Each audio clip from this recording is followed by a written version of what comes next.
ध्यान से देखिए इस तस्वीर को। लोग इसे जानवर नहीं बल्कि एक जिंदा आफत मानते थे।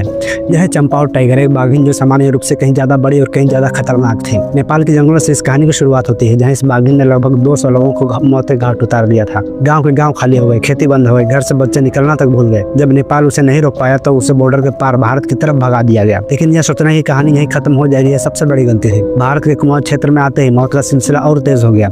यहाँ इस बाघिन ने 236 और लोगों की जान ले ली, मतलब कुल मिलाकर 436 इंसान। सोचिए, बिना किसी युद्ध के, बिना किसी हथियार के, सिर्फ एक जानवर ने 436 जिंदगियां छीन ली। अब सवाल उठता है, क्या यह बाघिन पैदा ही खूनी हुई थी या फिर उसे ऐसा बनाया गया था? यहीं पर कहानी का एक नया मोड़ आता है, जिसे कॉर्बेट नाम के एक शिकारी, जो कि असल में जंगल को समझने वाले एक इंसान थे, उन्होंने जिम्मेदारी अपने कंधों पर ली। चंपावत टाइगर का आखिरी शिकार एक छोटी सी लड़की थी, जिसे वो जमीन पर घसीटते हुए ले गई। खून की एक सीधी लकीर जंगल में रह गई।